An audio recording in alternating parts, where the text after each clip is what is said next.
Welcome everyone to the 189th Celebrity Synastry chart reading, where we will be looking into Charli XCX and George Daniel. If you don't know me, hi, I'm Madeline and it is so nice to meet you. On this channel, I look at the dynamic between two celebrities using astrology. For those new and returning, I take notes on a synastry chart looking at the personal planet signs aspects and birth times available house overlays. I share these notes and add my extra insights and interpretations along the way. So if that sounds good to you, subscribe and click the bell to join us twice a week, and let's get right into this one. Starting off with the sun, we have Charli's sun in Leo and George's sun in Aries. These are both fire signs. It's a harmonious relationship and they are both independent. I mean, quite literally with their music careers, like Charli obviously has her own thing going on, independent, actually literally, but George also, I think he's a drummer for the 1975, and I think I saw he's like a music producer as well, so he's got that going on for him as well, so like independent musically. They both want to be dominant and their conflict can turn volatile, yikes. They have conflicting approaches to socializing, so we're off to an interesting start. George's sun overlaid in Charli's 10th house. George sees Charli as an authority figure. I mean, like, I'm not sure, maybe behind the scenes George is like a bit more successful, but obviously I think superficially, maybe you could say, Charli is a bit more, you know, I guess known in the music industry and everything. She's been around for like a long time as well. As far as I'm not too familiar with George, but yeah, from my knowledge, maybe I'm living under a rock, but Charli's has a bit more authority in the music industry than George. So I guess in that musical way, I don't blame him for seeing her that way. George believes he deserves respect from Charli, and Charli enjoys the respect she receives from George. George accepts Charli without thinking, and George thinks Charli is more intellectual than him. Their suns are trying together, so there's mutual respect, which we just saw pretty much, and they energize each other. They are supportive of each other, which again goes back to the idea that they are independent, so they're very much allowed to be individuals here, it seems like. They are cooperative with each other and they accumulate wealth and luck, not surprisingly so. They can deal with conflict in a healthy way. Charli's sun trine George's Mercury. There's a great friendship and there's good communication. Charli accepts George and they both just get each other. They do business together well. So I wonder if they have like collaborated like musically wise or anything like that. Charli supports George's beliefs and they can talk through issues together. Charli gets what makes George tick and Charli admires George's intelligence, so they both seem to intellectually respect each other, which is nice. They understand each other on a basic level and they speak to each other with understanding. Charli allows George to express himself and Charli feels she can think better around George. Charli's sun opposite George's Venus. The values conflict, which we did just see that Charli supports George's beliefs. Potentially there are just different sort of beliefs, you know, they're going to support each other on and conflict on, so it's not crazy. They frustrate each other and George grows to resent Charli. Ooh. I wonder, maybe this is reading too into it too soon, but because we did see George sees Charli as an authority figure, maybe that's not necessarily a good thing, like from a place of respect, even though I think we did see that. Maybe, I don't know, is it like a knockdown to his ego maybe? Like maybe he doesn't feel as successful and that kind of hurts him a bit. George sees Charli as too dictatorial. Yeah, okay, so there seems to be a bit of an issue with her sort of like presence and dominance. Charli needs to learn to accept George and hard work is needed to make this work. George can play games with Charli, that's never good. Charli will either not appreciate George or take him for granted. I mean, they've gotten recently married, so my thought is more so on the taking him for granted, because obviously there's some sort of appreciation for George, unless it is in like maybe in different ways rather than like as a whole, like there are specific things she will not appreciate, specific things she will take for granted. Charli's sun opposite George's Mars. Sparks fly and George is defensive. They both assert independence, not surprisingly so, and they compete with each other. That's not really great. They get annoyed with each other. Charlie's Sun squared George's Pluto. It is love-hate and there's a strong magnetic connection. It is transformative and there are power struggles. Yeah. I think very clearly here there are both want to be dominant, and Charlie seems to be the more assertive one, seems to be bothering George. They both trigger the other's deepest issues. I feel like from what we're seeing so far, George's ego seems to be a bit hit. They both want to be dominant, we're seeing repeated again, and they both need to learn not to focus on the ego, definitely for George, because it seems to be impacting George a bit more. It's hard to remain just friends after, and they want to learn everything about the other. There's a possibility to encourage the other's negative qualities, and there's a possibility of an unhealthy obsession with the other. Interesting. They both experience emotions they never felt before in a relationship. I mean, I don't really know anything about these two, like, except Charli and, like, her music, but personal life, I don't really know anything about. So but she's not that young where she's, this would be her first relationship. So, potentially first serious relationship. I mean, they've gotten married. Of course, there's going to be different feelings. What am I talking about? George's Sun opposite Charlie's Moon. There's a stronger mutual attraction and their differences attract them. They are both drawn to their relationship. There definitely seems to be, I know like we're seeing some negative things, but there seems to be like a real draw to each other. Like we did see the love-hate thing, which I guess shouldn't be surprising, but we have been seeing like, sparks kind of fly with them. There is this like magnetic connection that they share and everything, and this potential obsession with the other. Charlie may find George overbearing. Yeah, I wonder if he makes his resentment clear. I wonder if we'll see that clearly here. George may find Charlie too dependent. Okay, interesting. I wonder if we'll see more. George's Sun sextile Charlie's Mars. They motivate each other and they give each other space. They have different hobbies and George admires Charlie's drive. I feel like George has a love-hate thing. I wonder if maybe it is, we did see love-hate, but I wonder if it is one of those things where like when George met Charlie, like he really admired her drive and everything, but I think it is just one of those sort of things, like what you first love about someone is what you can eventually hate about them. So I wonder, like initially he did really like a sort of musical drive and everything, but maybe as time went on and, it just became something you really didn't like. They can further the other's goals and they both give the other confidence. They participate in activities together and they are straightforward with each other. Neither feels blocked. Yeah, like we're seeing like they both maintain their independence very well. And honestly, I don't think I knew like they were in a relationship until this was requested. This was requested similar time like around their marriage. So, like either one of those like points, I didn't really know that they were together. As Charlie anyway was in a relationship. Like they're not very attached to each other. Like we don't have the other overlay because we only have Charlie's birth time, and we don't have Georgia, so we don't have that overlay. My bet is I don't really feel like they have is it the sun in, if I'm not mistaken, the sun overlay in 7th house where they're very, like that tends to indicate like a real joint. They're very heavily associated with each other. My bet is I don't think they have that overlay because they seem to be very like independent, separate and everything. They tend to get annoyed with each other. I think we're seeing again. Now for the intermission, this video is brought to you by me, my Etsy store, Adeline the Astrologer. If you ever watch this and think, hey, I would like her to read my Synastry chart, well, I will. I do personalized Synastry chart readings on my Etsy store. I do both basic and detailed ones. The basic ones are a bit more simple to understand and really good for those just beginning out in astrology, getting their heads around it, or just as a fun gift idea. The detailed readings are very similar to what I do here, so it's a lot of it just with my insights and interpretation on the chart. So if you're interested in that and everything else, astrology and tarot, readings and gifts, definitely check out my Etsy store for that. I'm always releasing new other things there as well. And you can even just favorite the store just to support me for free. Thank you for listening and let's get back to the reading. So now it's time for moon. We have Charlie's moon in Virgo and George's moon in Aquarius. They have major difference in temperaments and Charlie may not feel secure around George. He's just a bit interesting to me.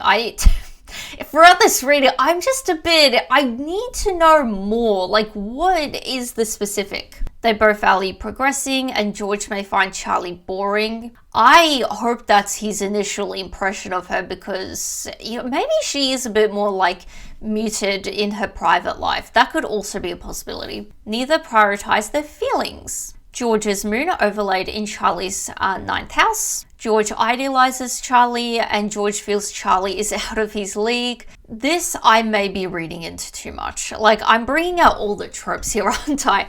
But it feels like I don't know if there's like a word for it, but it's kind of, I'm not saying George is like this. Potentially mentally he might be, though.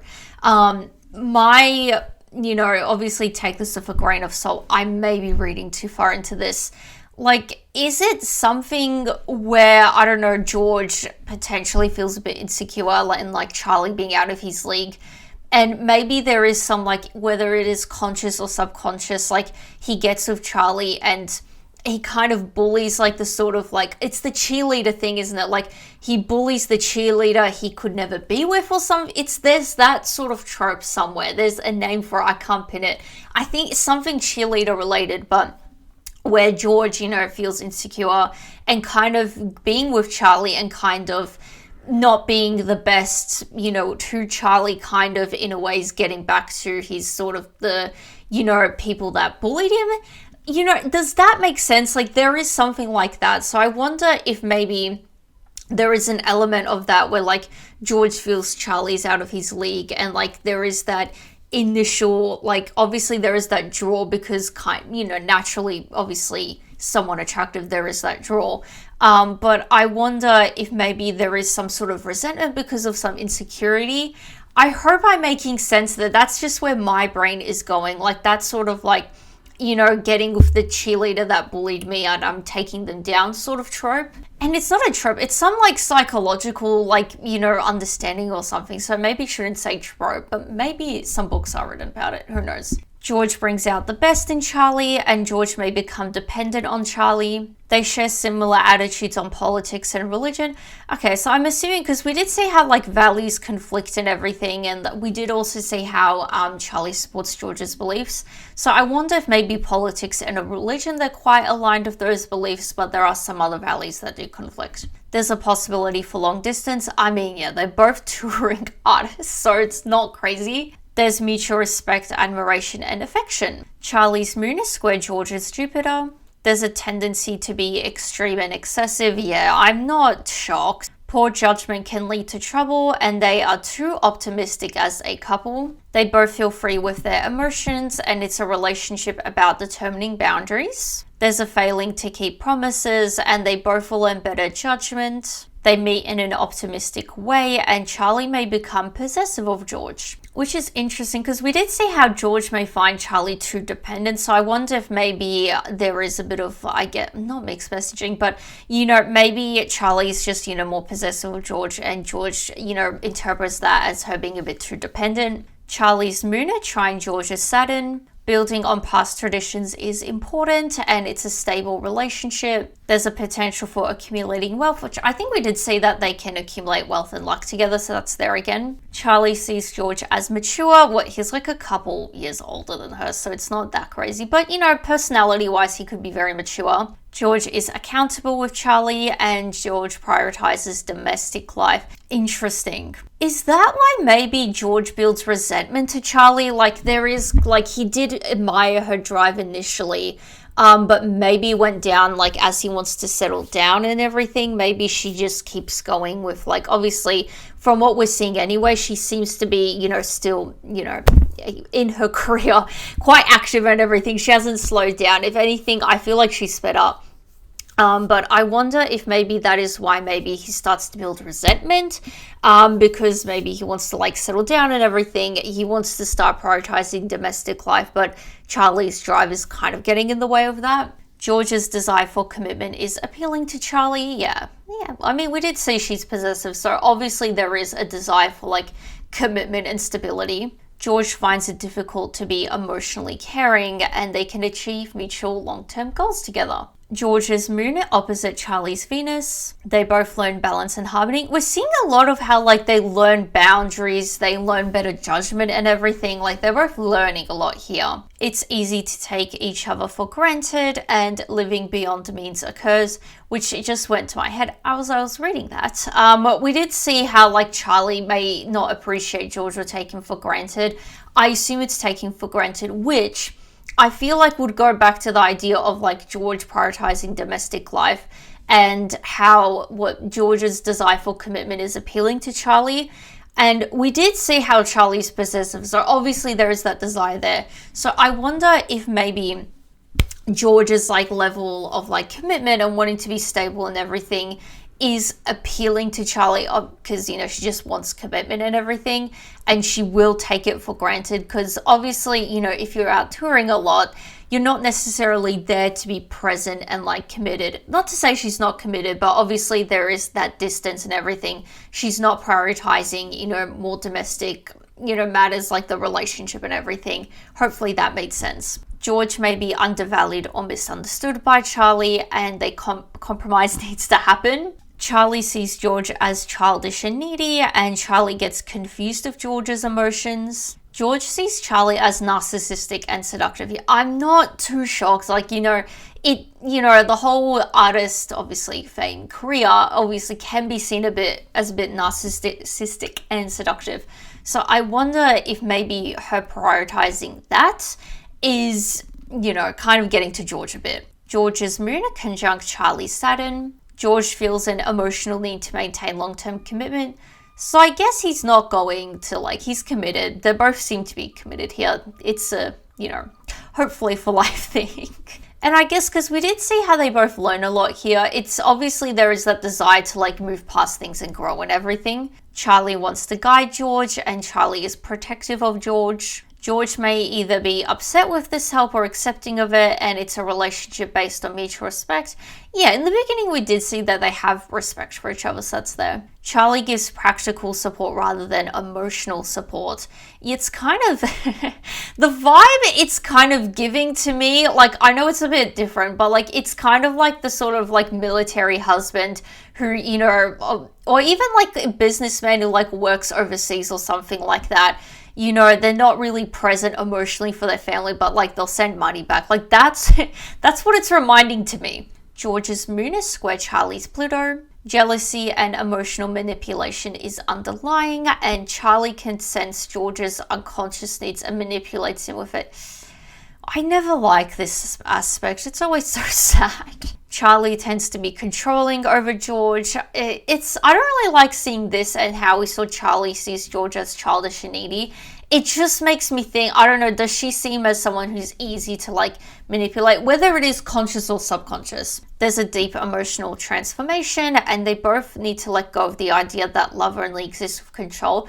I mean, on both ends, because I feel like they both seem to desire like a sense of possessiveness, a sense of control, a sense of be dedicated to me. They both need to work for power struggles, not surprisingly so, and projection is a challenge. Interesting. They both may need to work through some psychological demons from the past. So now it's time for Mercury. We have Charli's Mercury in Leo and George's Mercury in Aries. These are both fire signs. They are both very expressive, and conflict can come from their selfishness. It's an energetic and enthusiastic relationship, and they both can get defensive easily. It's not a very practical relationship. George's Mercury overlaid in Charli's 11th house. George is open and communicative with Charli, and Charli finds George pleasant. Charli looks forward to spending time with George.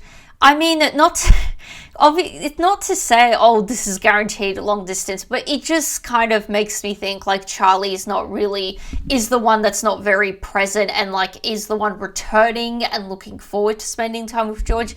Not that it can't be the other way around, but yeah, we're seeing a lot more on Charli being not as present compared to George. They are both tolerant and patient with each other. The Mercuries are Trine together, so there's easy communication and they solve problems similarly. They enjoy learning from each other and they have complementary ideas and thoughts. There's mutual understanding and they hold similar views, and misunderstandings are unlikely. Yeah, like we're seeing a lot of like openness and everything. I don't think there's misunderstandings. It's more so accepting what the other person says rather than not understanding it. Charli's Mercury opposite George's Venus. George feels Charli doesn't consider his feelings. Yeah, it's not that shocking. Like, yeah. They have contrasting ideas and it's an intellectually stimulating relationship. They cut each other off and they both feel the other is self-centered, which I don't think is that crazy because we've seen a lot how they both like maintain their independence here. Charli may see George as lacking depth and George's understanding of love doesn't match Charli's. Interesting.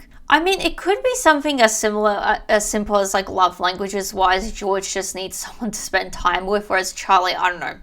What do you do long distance? Drawn to each other's differences, and it's a relationship of banter. Conversations become a source of conflict, and there's a difference in interests. I think we did see they have different hobbies. So like they have it again, it's that idea of like they both have their own thing going on. They're both very independent. They need to learn to listen to each other, and Charli can help George intellectually. Charli's Mercury opposite George's Mars. They likely bicker a lot and George frequently interrupts. So yeah, we did say they cut each other off. So I guess George, interrupting, cutting off. It's difficult to live together. It's very interesting. I'm very curious to see where this relationship goes. Like, obviously, like, I'm sure they lived together before they got married. It's the modern age. But I wonder what it would be like because, if they're both touring artists, they don't necessarily have a great concept of like living together long term. Potentially they did live together when they weren't touring. Great. But I wonder if maybe like when they do finally settle down and everything, I wonder if it would change the dynamic because they're finally very present together a lot. Charli feels her intelligence is threatened by George and Charli's thoughts may rub George the wrong way. George wants Charli to be more docile. I mean, I'm not shocked. Like, we're kind of seeing that. George tries to force his opinion on Charli. George's Mercury sextile Charli's Mars. Charli encourages George to put his thoughts into action and they work well together. There is healthy competitiveness and Charli can take things too personally. They inspire each other to improve themselves. That's nice. Like, there is a sense of growth here. There's just, some butting heads, I guess you could say. So now it's time for Venus. We have Charli's Venus in Leo and George's Venus in Aquarius. These are sister polarity signs, also fixed signs. Opposites attract. It just in my head obviously popped to the girl so confusing song. I think it is. Yeah, that just came to my head. It's a bit funny. George's detached love frustrates Charli, and Charli is subjective and George is objective. They fascinate each other and they want to be the best for each other. They balance each other out. George's Venus overlaid in Charli's 9th house. They have shared interests, which there is definitely an idea of like, because we did say how like, I think we did like different interests, different hobbies and like different values, but we've also seen, I feel like, the same amount of like, your shared interests and your shared values and everything, which I think normal. But yeah, it is, sort of that idea is repeating itself where like they have, pretty equal like shared contrasting things going on, if that makes sense. They may share the same social circles and they get along well together. George has a friendly approach to Charli and Charli is accepting of George. I think we did see, like, we didn't see they start off as friends. I think we saw good friends. So I wonder if maybe they did start off as friends and George was the one that approached the friendship. George teaches Charli how to have fun. That was a bit of a tongue twister for me. I don't know why, but that's there. Charli sees George as someone she has a future with. That's nice. Like, there is definitely a sense of stability. It's like making it work no matter what. George's Venus conjunct Charli's Saturn. Charli stabilizes George's emotions and Charli feels responsible for George. We're seeing this again. Like, this is also very strange because now we're seeing feels responsible for George. We did see how she feels a sense of protection or feels protective for George. But we also saw how she finds him childish and needy. It is a bit... What's that about? I've just noticed that we've been seeing a lot of those dynamics, not to say like, oh, mother dynamic, but like this sense of responsibility she has for him. George may be restricted by Charli. It's very strange. Like, what? Because we're seeing a lot more distance on Charli's end. I'm just like, is George just like hanging around the house kind of trapped? Is he just hanging around the house kind of trapped? Like, that's the visual that's going on in my head now, honestly, from this reading. They always come back together and it's a painful but strong bond. Yeah, I think that's a good way to put it. And I think always coming back together, I have no idea if they ever had like an on and off dynamic, but definitely as touring artists, they, you know, physically have the on and off dynamic. They may demand too much from each other too soon. Okay. So George's Venus square Charli's Pluto. There's a fine line between love and hate, and they bring out each other's deepest insecurities. That's going back to my little, I don't even know, spiel about that, my little deep analysis on George and his deeper insecurities. So I don't know if that's maybe relevant. There's an intense fear of losing each other. I'm not really shocked, and there's power struggles that happen. They cannot be just friends after, and Charli has the higher power, not surprisingly so. So now it's time for Mars. We have Charli's Mars in Gemini and George's Mars in Aquarius. These are both air signs. Charli tends to nitpick George, and they share intellectual conversations. George has a superiority complex of Charli. I don't like this because I don't want to say he's not superior. Like, from this reading, I'm not getting the impression, like, because from what we're seeing in this reading, let me know if you interpret anything else below or remember something I missed. But from this reading we've done, we're seeing a lot of things, like various things of like Charli is dominant, she has the higher power, blah, blah, blah. And then we're seeing that, and also how they both want to be dominant. We're not seeing anything specifically with George being dominant, except this. He has a superiority complex. That to me still doesn't read as like he's actually an assertive person. It seems like he wants to be, but he's just demonstrating a superiority complex, which, you know, him trying to be dominant. They give each other space, not surprisingly so. George's Mars overlaid in Charli's 9th house. There's a strong need to travel together. I mean, hopefully they do travel at some point together, not just separately for business purposes. There's an easygoing chemistry, and George is more straightforward around Charli. George feels he can have a good time with Charli, and George is drawn to Charli. Their Mars signs are trine together, so they give each other confidence and they're in sync. They challenge each other to do their best, and they feel they can do anything together. Again, this sense of commitment and growth. There's direct communication, and they do physical activities together. So I assume the hobbies they have together would be more like sports oriented or something like that. They energize the other when they are feeling low. So that was the final aspect, bringing us to the end of the reading. If you are still watching, please share your thoughts below. I'd be very curious to see how you guys felt about this one, if you guys interpret it any differently. I feel like a very interesting reading, like very broad, is that the right word? You know, there was a lot of information, and, you know, lots of different things were covered. And if you have made it this far, please consider subscribing for more. I post these readings twice a week. And besides that, give this video a like, and I will see you guys next time. Bye!